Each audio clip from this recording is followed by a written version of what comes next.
Hi, Teresa. Hey, hi. Can you hear us? Good. Can you see us all right? Great. Thank you. Okay, we're gonna just make sure we got. Make sure you're on. Amber, can I get you a water? I always get you a water. I know, I got a big one today. I'm good. I have two. Good. Okay. Simon.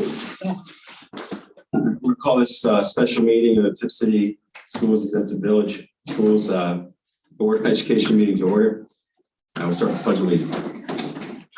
I pledge allegiance to the flag of the United States of America and to the republic for which it stands, one nation under God, indivisible, with liberty and justice for all.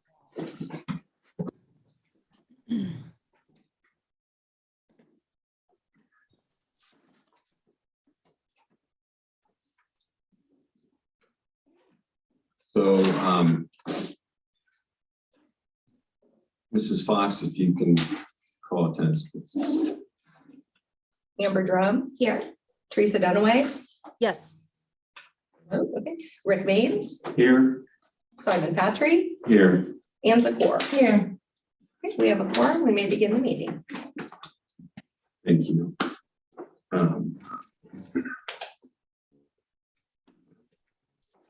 Let's open up the board doc.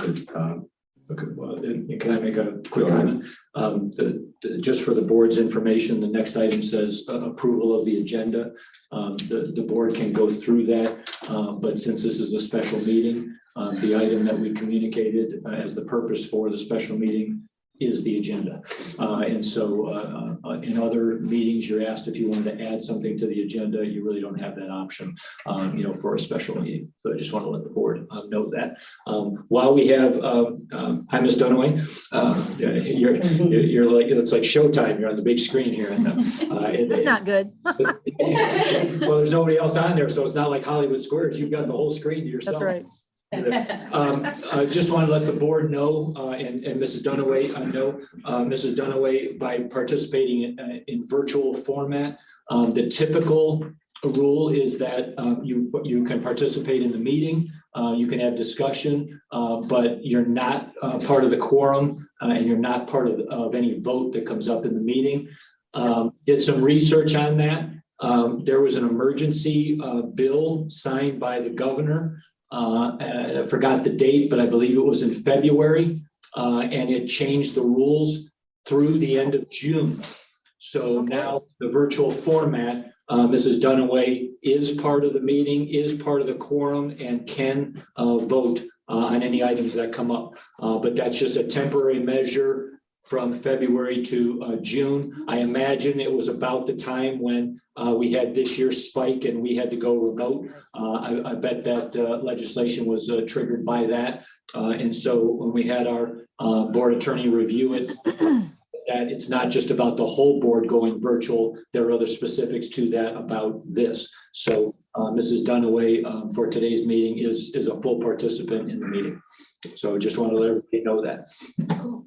I didn't anticipate that, so thank you so much for doing that. Thanks. No problem. So if the board would like to vote on that we listed the one item correctly in the agenda, you can make a vote on that. Otherwise, that item really isn't necessary for a special meeting. Thank you. You're welcome. All right. So item 1C is approval of the agenda. Any discussion? The agenda. I'll second. Any further discussion? Hearing none, Mrs. Fox, please call the vote. Patry. Yes. Maines. Yes. Drum. Yes. Dunaway.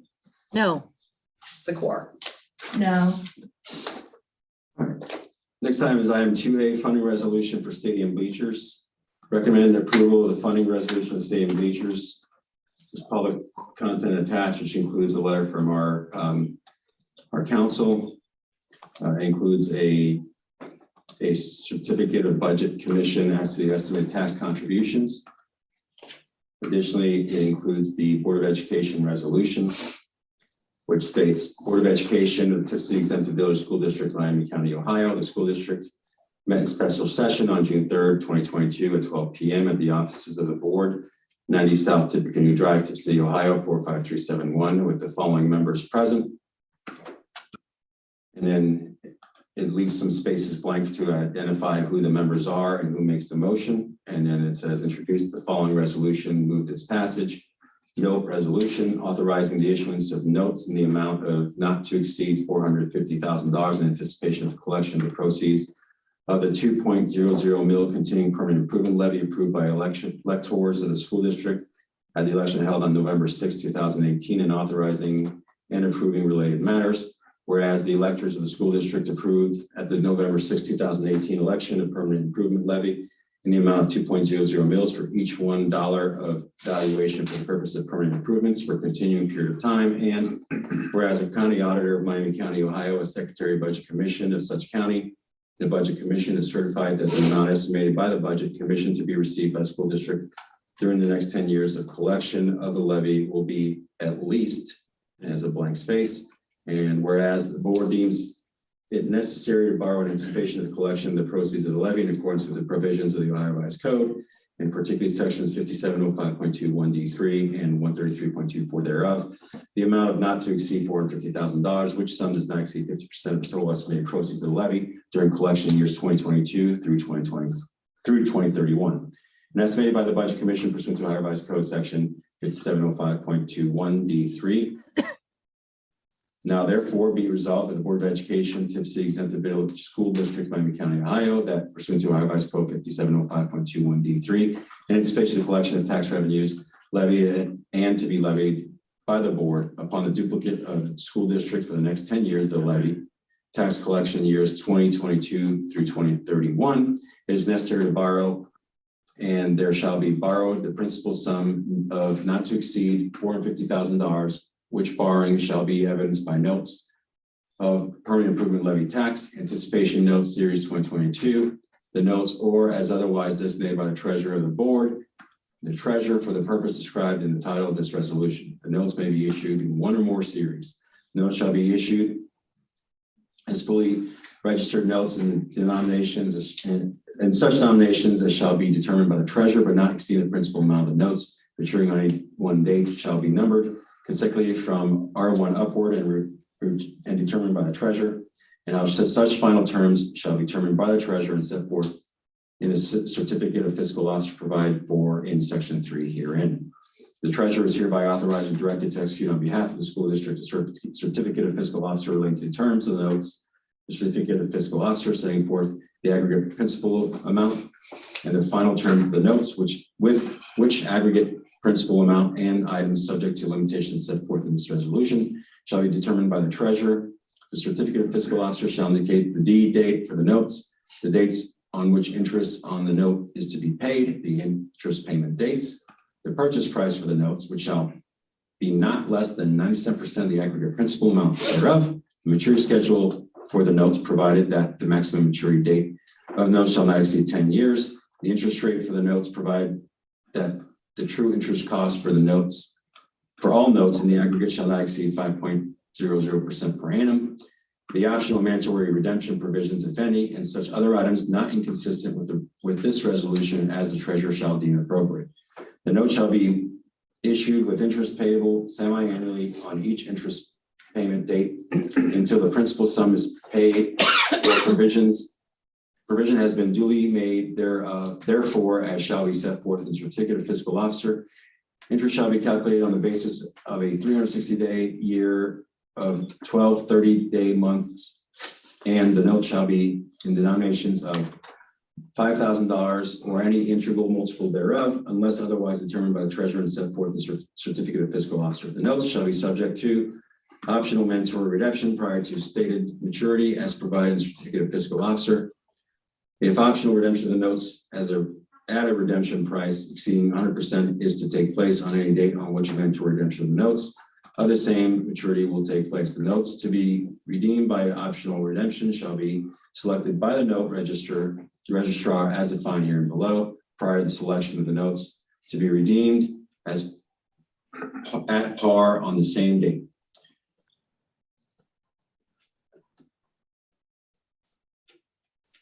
When partial redemption is authorized, no registrar shall select notes or portions thereof by lot with maturity in such a manner that no registrar may determine, provide however that unless otherwise determined by the treasurer, the portion of any note so selected shall be in the amount of $5,000 or any integral multiple thereof. Provided, however, that the outstanding portion of the note subject to such partial redemption may not be outstanding in an amount less than the minimum authorized denomination. The notice of the call for redemption of the note shall identify by designation, letters, numbers, or other distinction marks the notes or portions thereof to be redeemed, the redemption price to be paid, the date fixed for redemption, and the place or places where the amounts due upon redemption are payable. And it goes on and on for a long time. So I'm not going to keep reading this. And so I will make a motion to approve the attached resolution as I began to read, including the certificate they're attached to. A second. All right, motion by Patrick, seconded by Mrs. Drum. The reason I'm making this motion is that it is using funds from the permanent improvement levy to purchase the bleachers that we authorized the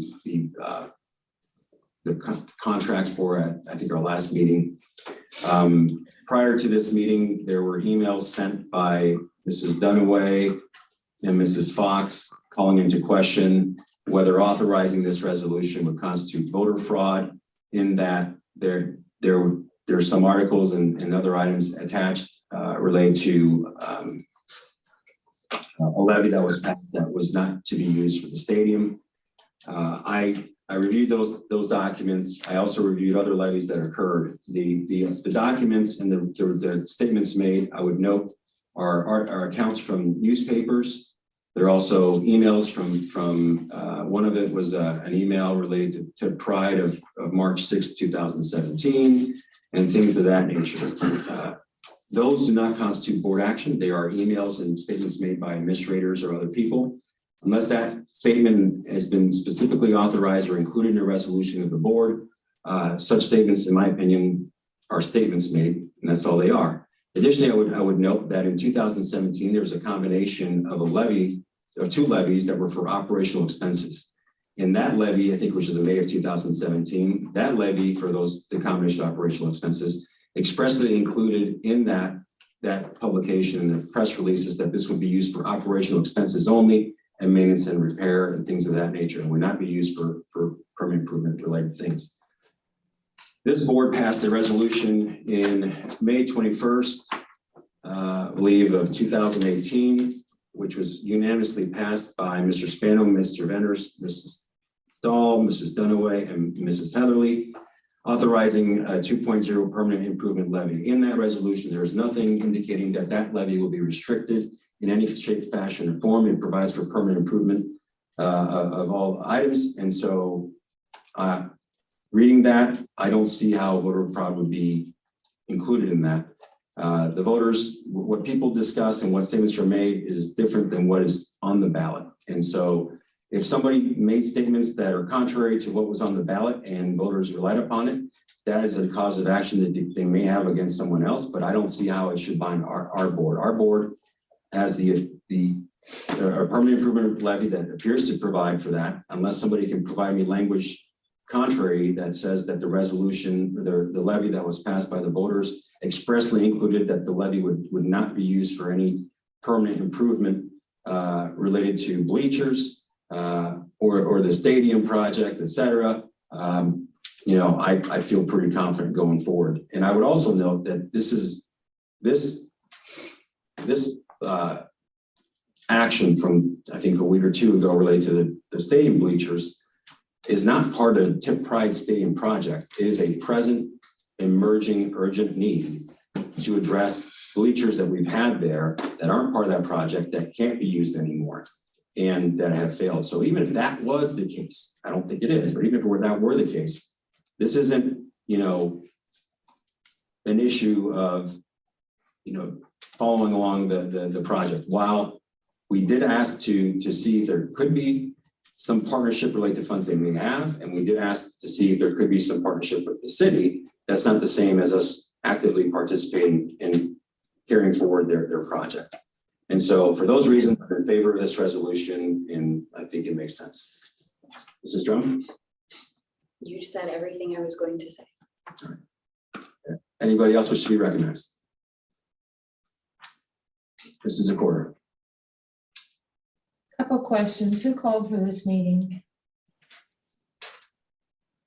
I called for the meeting in order to, from the prior vote at the meeting, in order to us to proceed with following through on that motion. Simply writing a check for $424,000 is not a good thing to do with our budget at this moment. Definitely not something we should be doing. So we want to take something like that and thank stretch you, it out a thank little you. bit. So we have to come to the Mrs. board. Fox, you answered my question. Thank you. Okay. And what I'm going to say here is that you mentioned that what we approved on May 23rd, 3 different things specifically for vendors to be contacted, negotiated with, and authorize Mr. Stefanik and Mrs. Hagan to approve a contract with those 3 various vendors. And you were present at that meeting, Mrs. Fox. And at the time, there was no discussion about the financing of that $450,000 package. Right. So There, excuse me. Okay, go ahead. Excuse me, please. I'm sorry. There was no discussion at that time. And it could have been a discussion from a treasurer's perspective. The financing of it could have been a part of the recommended action. And it was, this again is symbolic of what I feel business practices that really need to change. We took time to come in here, we discussed that. There was a majority, a legitimate majority vote taken for the 3 major events, removing the bleachers, shoring up the concrete, and replacing with new bleachers. I get that. I voted against that, but the majority prevailed.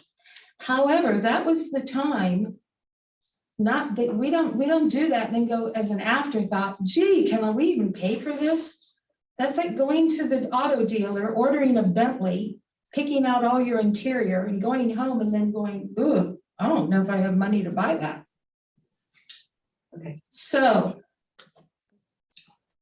this is not good board governance. It's not fair to Board of Education members. It's not fair to the community, in my opinion.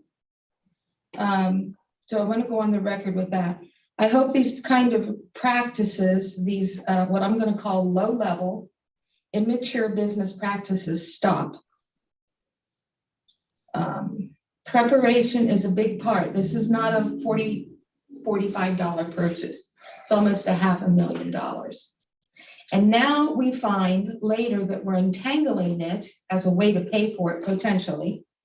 A potential way to pay for this is now that we're going to entwine it in with a permanent improvement levy that people in this community passed. And clearly, because of several documents, they were led to believe that that permanent improvement levy would not entail. Is there a problem, Mr. Patrick? I hear you huffing and puffing. Are you okay? Forgive me if my breathing is bothering you, Mrs. No, I just want to make sure you're okay. I'm a nurse and you sound like almost like you're having palpitations.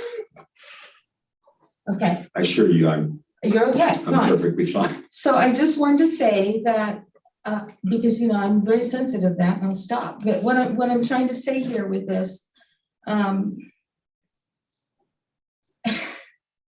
it was stated to the public that the permanent improvement levy, should it be passed as a permanent levy, because that was one of the big debates of it, that it would not be used to enhance or to pay for the stadium facilities. I appreciate some of the things that Mr. Patry stated, although I think, Mr. Patry, because you are an attorney board member, you're not an attorney for the board, you just happen to be an attorney that serves on the board, that you need to take greater clarity when you opine your positions. For example, you say it's your opinion. It's your personal opinion. Is that correct? I want to make sure that we understand for this community, that's not your legal opinion. I've repeatedly said in meetings, I am never providing a legal opinion. When I'm stating my opinion, it's an individual person, is not a legal opinion. Thank you. Okay, just for clarity, because obviously I can't render a legal opinion. I'm not an attorney, but you're the only one on the board that is a licensed attorney. So I think it's very critical that we make that clarification that it's your personal opinion on things. Okay. So I feel that this is, we have jumped from authorizing Mr. Stefanik and or Mrs. Hagan to pursue a negotiation and a contract signature. And so now all of a sudden we're talking about divvying into a permanent improvement levy to pay for that authorization that was never discussed at the time that was authorized. I felt like those funds were already available and that they were going to be utilized to pay for that. That was my impression because nothing was stated otherwise. Another big part I have with this today as a special meeting, we don't have the public here. The public approved that permanent improvement levy. And there were aspects of the public, members of the public that were very adamant about it going to facilities, classroom facilities, the educational welfare of our students, not towards bleachers. And so I feel that this is wrong as a board member. I can only give my voice that as representatives of the community as a whole, this should be on an item where we can have public comments, citizens come in and comment.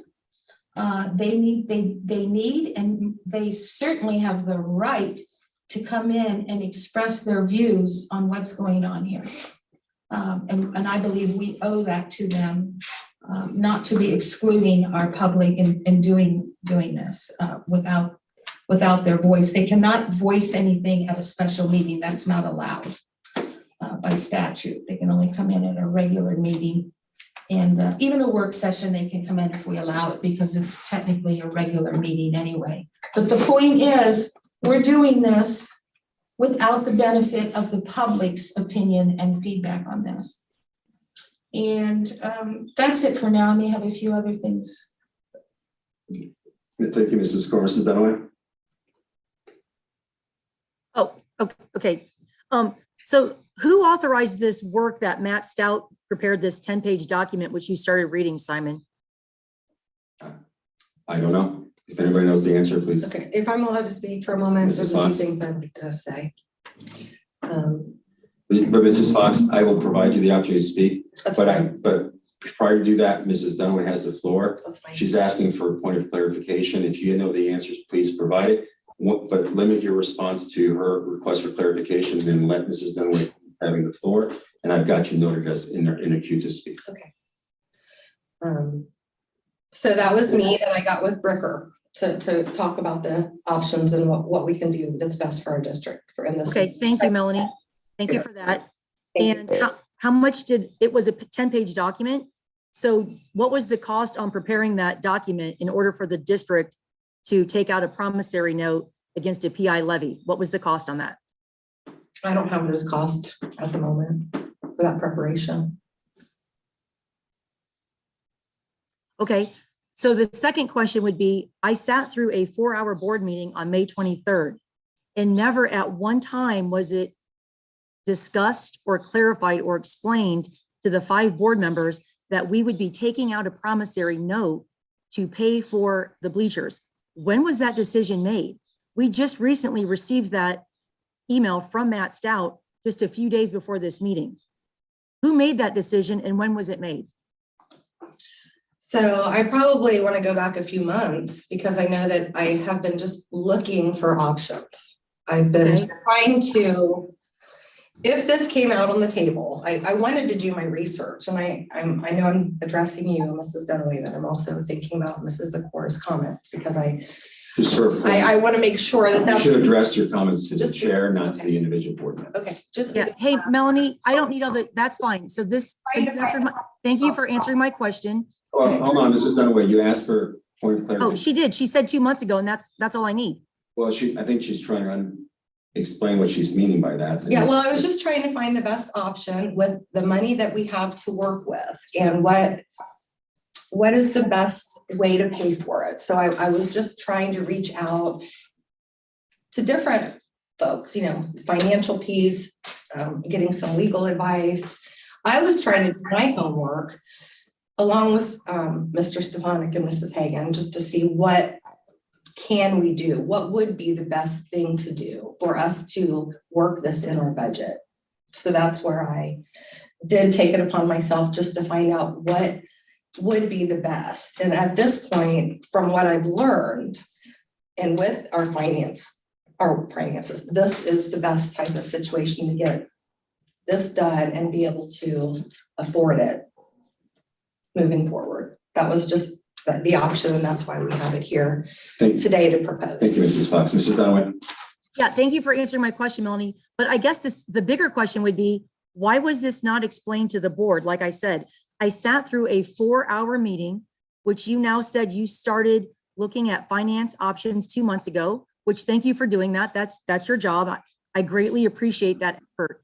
But I feel a little blindsided that I, as a board member, was not told that the district would be taking out a loan to pay for the bleachers. So do you think that you should have disclosed that information to the board members prior to the vote or prior to the conversation? Well, I know that at one Hold point on in one time I second. mentioned it, If some that's, financing of some sort. so, all I know right, I go did ahead. that. I'd like you to answer that question, but I'd also, I think it makes sense when we're asking, when we're asking questions for points of clarification to get information, I think that's a good thing. I think if the question relates more to like, there's an implicit, if not direct, accusation that something wasn't done correctly or appropriate, those types of comments should be more of a general question that's addressed to the chair versus directly to the individual. Simon, I'm not accusing Point of Melanie. I'm order. just asking her if we should have been told. Point of order, point of order. Yeah, don't use the word accusation. That's inappropriate. It is the right of individual board members who equally hold these seats. No one holds more or less power to ask questions, to probe. And it is, regardless of what your judgment of the question is, you have for 2 years asked very, very pointed questions, Mr. Patrick. No need to go back there. We all know it happened. But it's not your role as one member to evaluate whether her question crosses that line or not. I didn't say that Mrs. Fox shouldn't answer. I'm just asking people to be cognizant of it. Well, you use the word accusation. That's a pretty big word, Simon. I never accused Wait a second. anybody. Point of order, I want to finish this out. Mrs. Dunaway, this is her 7th year. She doesn't need to be schooled. She does not need to be schooled on what is an appropriate line of questioning or behavior at this meeting. I find it highly condescending and offensive. Thank you, Mrs. Dunaway. Mrs. Fox, please answer the question that Mrs. Dunaway asked you. Have I answered your question? I apologize. So going back. I just wanted to know why the board members weren't told it was going to be financed, because at the May 23rd meeting, in all of the conversations that we had, I just kind of assumed we were going to write a check or, pay for it out of the general fund. That was never really discussed. And so I was very blindsided to find out that we're taking out a loan against our PI levy. That just shocked me. Okay, so I will say, when we didn't know what we were gonna do first, we didn't know if we were gonna buy, 650,000 plus, upward of $1 million, $1.2 million. That was one thing on the table, not doing anything. There were several options. And then when you're looking at what we're gonna afford, is it 200,000? Is it 30,000? Is it $1 million? I mean, we've got to look to see how we can pay for that. I mean, we can't. I don't really want to see us write a check for 400,000. I can say on camera. More than 400,000. It's closer to 450. It's for us to do, because we need to have some money in the coffers for our kids and some other emergencies. So for the bleachers, I think it's personally, and what my experience and what I've talked to others, to finance this out would be better. Keep some other money in if we need to go ahead, and there's different things you can finance. Some things we just don't get an option to finance. There are certain types of things that we can buy. We're kind of restricted on what a school finance outside of facilities. Thank you, Melanie. Just trying to find the best option for the board, and really until we made our vote, we chose what it was going to be, 420, whatever. Then after I pulled my research up and said, well, what would be the best? You know, do we want to just go in and spend it all, or is it okay at this, in this market and in this world, to go ahead and stretch it out? Could be a little bit better budgeting advice that I was given, to go ahead and stretch it out in this situation. Thank you, Mrs. Fox. I just have a last few comments. Simon, you are correct. There was never board action taken on, you know, saying and voting on the fact that we would never use the 2018 PI levy for stadium. You are correct. Those were newspaper articles. Those were comments made in board meetings, you know, by the superintendent, by board members, but you are correct. There was never an actual vote. However, this is the problem. When you discuss these types of things at board meetings, and people within the district tell community members, this is a PI levy and it will not be used for stadium funding or issues. And then you go back on your word. How is the community going to trust us moving forward? Right now, we have a huge facilities project that we need to address. We have aging buildings. Nevin-Coppock didn't even have school this winter for 1 or 2 days because the boiler went out and it was too cold in the classrooms. So we're taking out half $500,000 promissory note for this when we're not discussing the boiler at Nevin-Coppock. The day after our board meeting, there was a massive school shooting in Texas. If we were going to have a special meeting, we should have been discussing how we're going to secure Broadway. They leave their windows open because of the heat and not having HVAC in that building. Anybody could go to those open windows. Ms. Never Dunaway, want to think about. Ms. Just real quick, Yes. when we get into those types of things, we're getting dangerously close to our safety plan. And so Oh, thank those you. aren't- Okay. those aren't supposed to be appreciate that. discussed in open meeting, so sorry about I that. appreciate that, Mr. Fonick. So my point is, to tie up this kind of money when we should be discussing other issues is a huge concern of mine. So I'm done. Thank you. Thank you. Mr. Stefano, go ahead. I just want to put a point out here for the board, and I think Melanie said it, but it may not have come through clearly. Do we have the funds available now to pay for this project?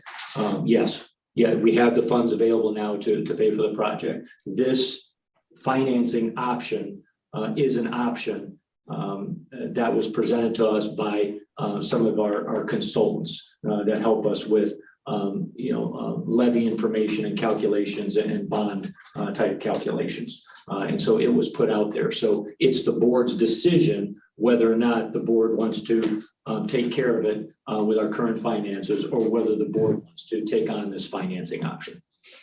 Just for clarification purposes. Thank you for the clarification, Mr. Stefano. Anyone else? Go ahead, Mr.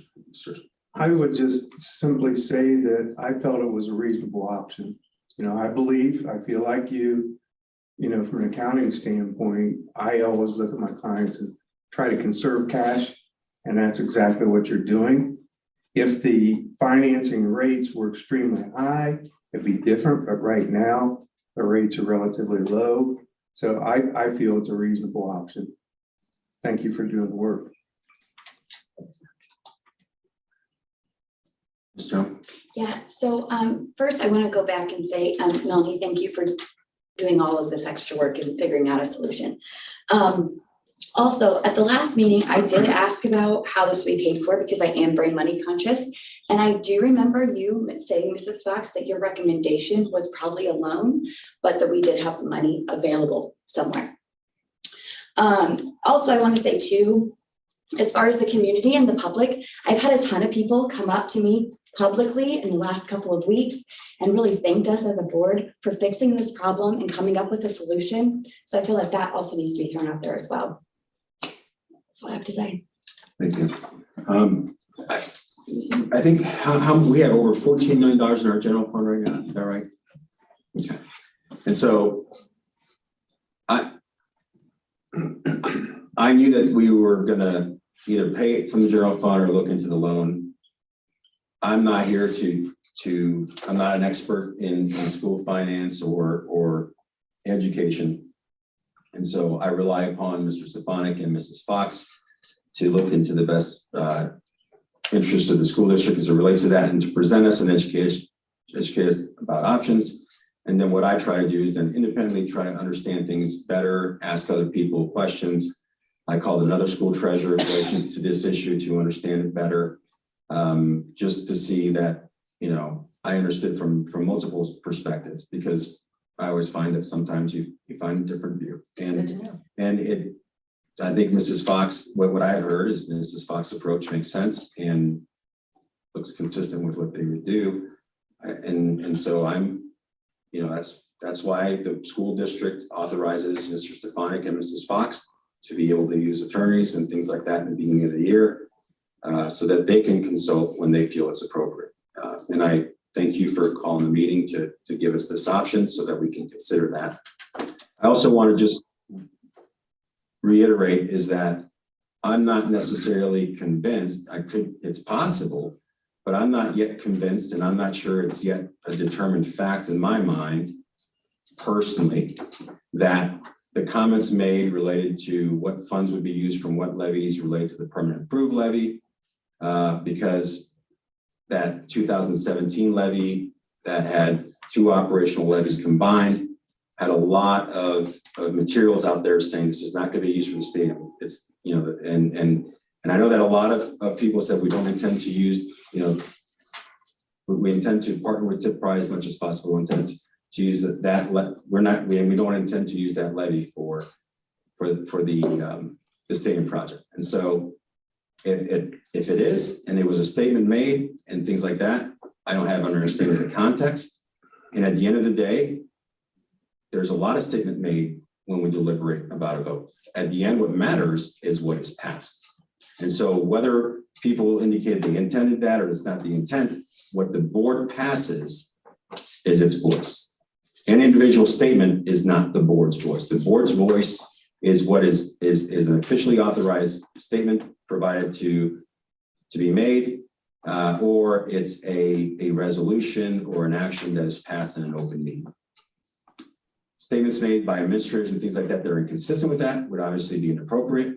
Point of order, can we get back to the agenda item, please? It is on the agenda item because the agenda item is authorizing this payment, and there were emails sent over by Mrs. Fox or by Mrs. Dunaway indicating that we were going to be committing voter fraud by approving this resolution. And I've got the floor, Mrs. Zakor. I've got the floor, Mrs. Lecturing a Zakor. law class. I'm not lecturing the law. And Mrs. Zakor, I have the floor. Point of order. So I'm not convinced that those such statements were made. And so I think that this makes sense. Mrs. Fox, thank you very much for your work. I think this also makes sense. And I appreciate Mr. Stefanik's clarifications. Thank you. Mrs. Zakor. Okay.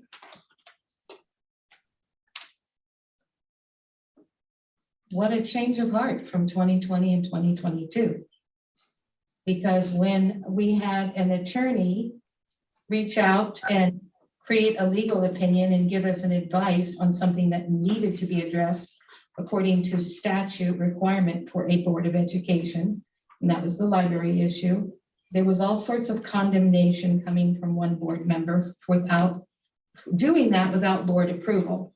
Here's how I feel about what happened here on this situation. On May 23rd, the board did authorize action to be taken with these vendors regarding the stadium.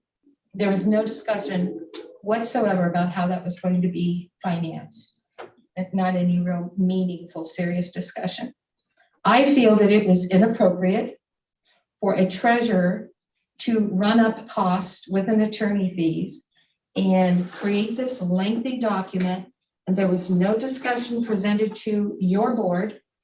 That could have been submitted to the board as a possibility, doing a promissory note and a permanent improvement levy, as well as, here's another option. This is what we have in our funds. If we don't finance, this is what our funding would look like. And present that as a treasurer to the board as a menu to say, hey, A, B, or C, okay, well, gee, maybe we need to pursue all of them. And by the way, yes, we do vote to allow our council to create a to give us some direction on what that note and that documentation would look like for going into a permanent improvement levy.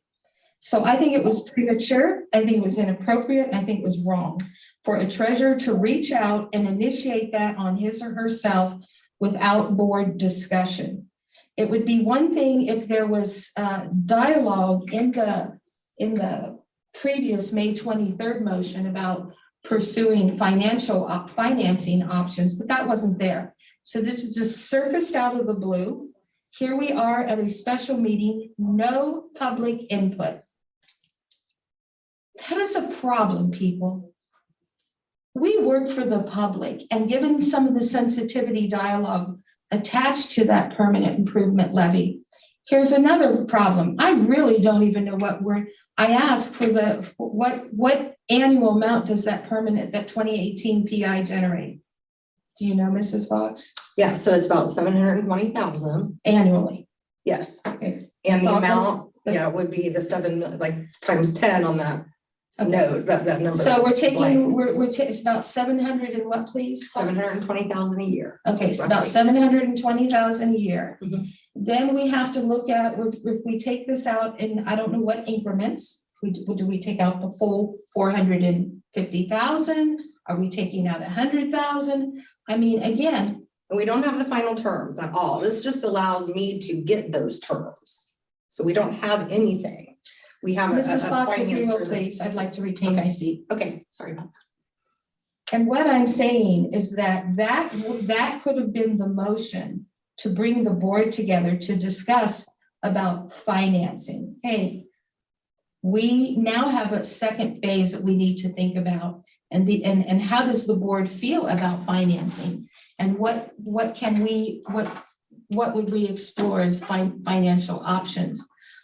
For example, you just mentioned about 750,000 on that annual 720? 720. 720, okay, generating that. Then we have a 5% interest, I believe. And it's an estimate too. So, and It's a yeah, max. of course it's That an would be a estimate, max. and it's going to get, yes, and with each note that comes out, I don't think they're locked in. If you take a note out this month and then 2 months later, that you're not guaranteed that same interest rate that you had 2 months ago, like. So the resolution, those are the limitations only. The loan amount, the terms, and My point there's a is, I 7 or a don't, 10-year, there's different options right now, so we don't have anything set. yes, and so we're talking about stuff here that we don't know what we're talking about. And that was the resolution, was to bring this to the table. Okay, so I'd like to retain the floor again. Okay. Again, I feel that you put the cart before the horse. This should have been brought to the board as a discussion point. Just as an example, what if brought to the board, all 5 members said, well, I'm not gonna find that. I don't like the idea of financing. You would have just now saved the district $2,000 or $3,000 on these attorney fees. Because somebody would not have reached out and contacted that attorney. So again, I think you put the cart before the horse. I don't consider that good business practice. When you usually have a project, you have some projection idea, and you don't pitch your project without having your financial backing behind it. The second thing I want to say,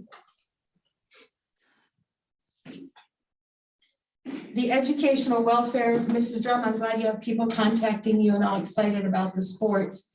Do we have to have bleachers? Mr. Stefanik, was that answered? I got the answer from the athletic director today, for regular season events. It's between the host school and their opponent about how they want to address the lack of seating at a venue.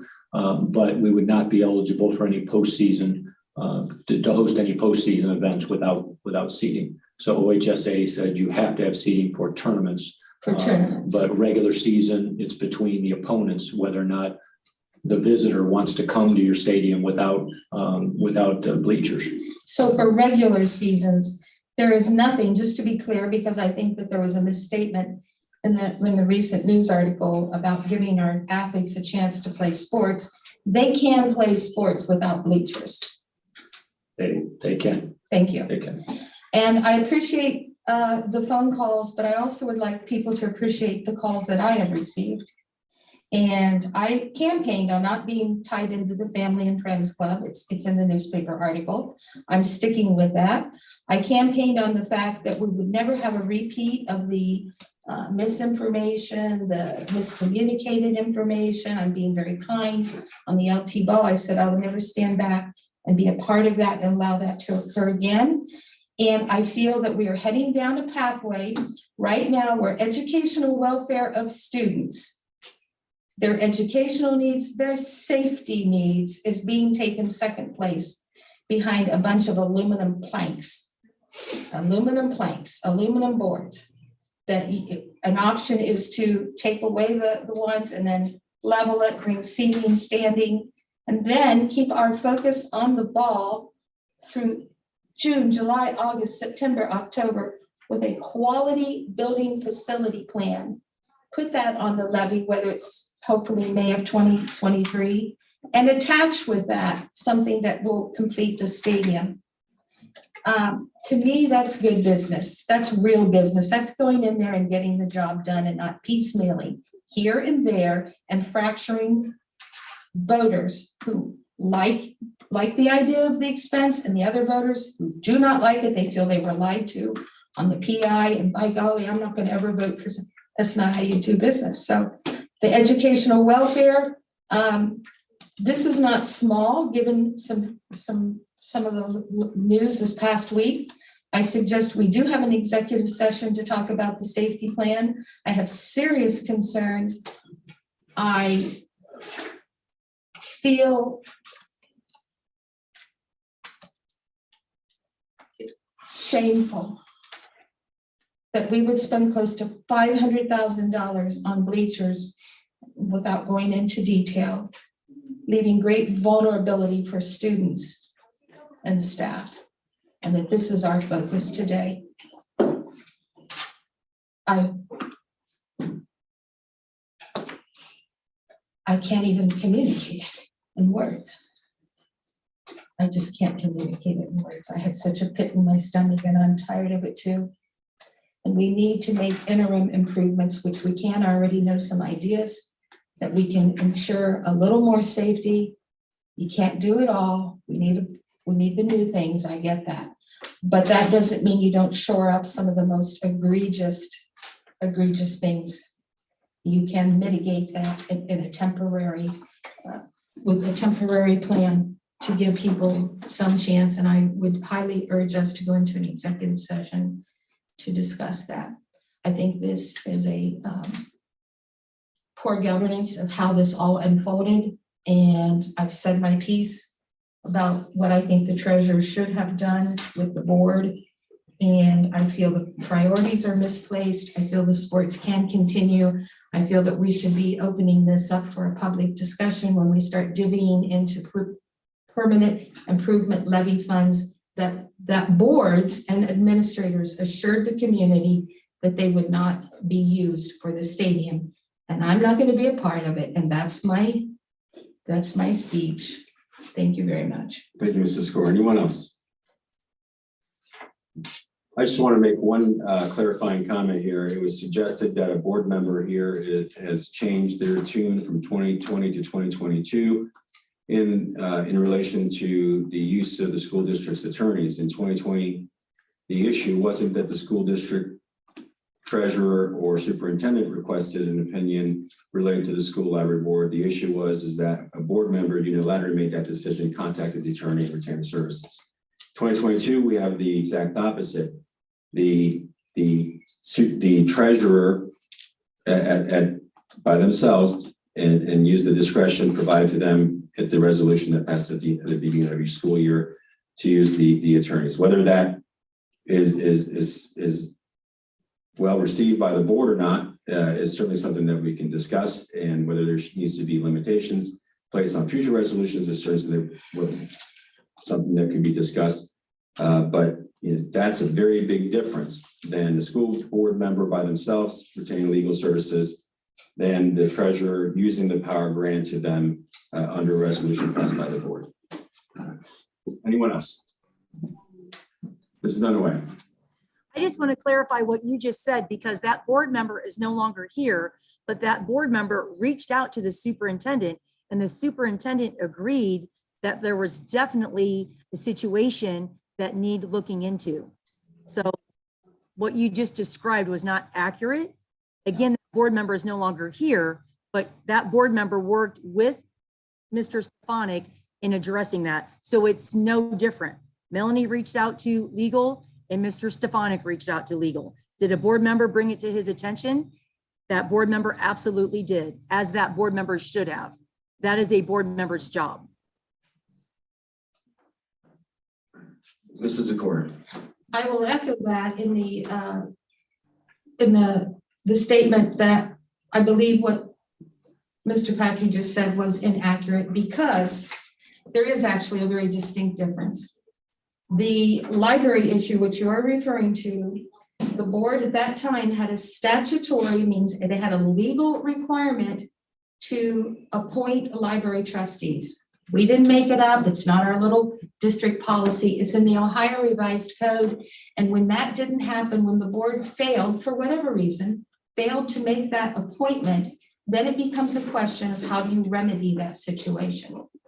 And that officer took the appropriate action, and discussing that also with the superintendent. How do we go back and remedy something that we inadvertently missed?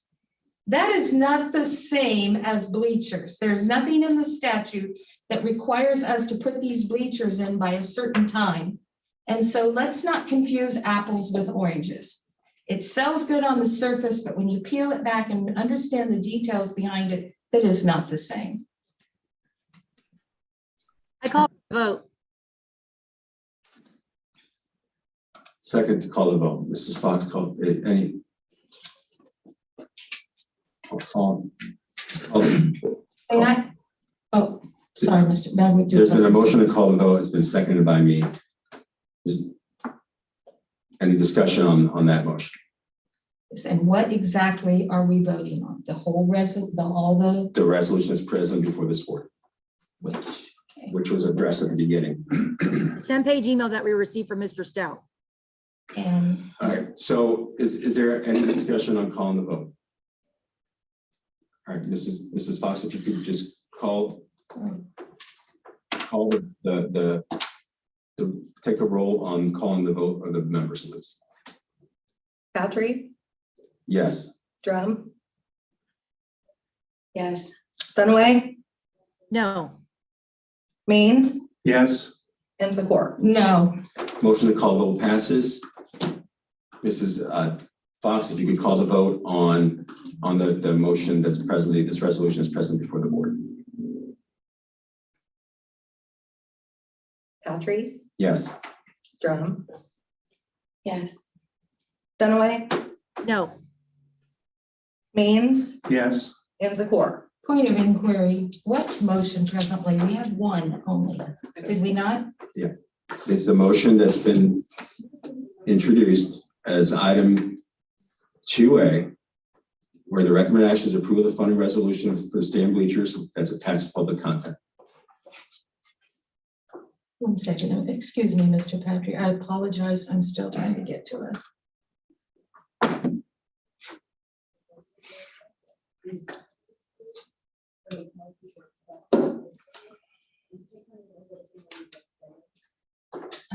I really sincerely apologize. I see only one motion on here. Could you please help me understand what I'm not grasping? There is only one motion. I just took a vote of the members on calling the vote. That passed to call the vote on the motion. Now, what has been just, the roll being called is on item 2A, which is the business before the board. So it's either you are in favor of the recommended approval of the funding resolution for the stadium and bleachers, or you're not, or you can abstain.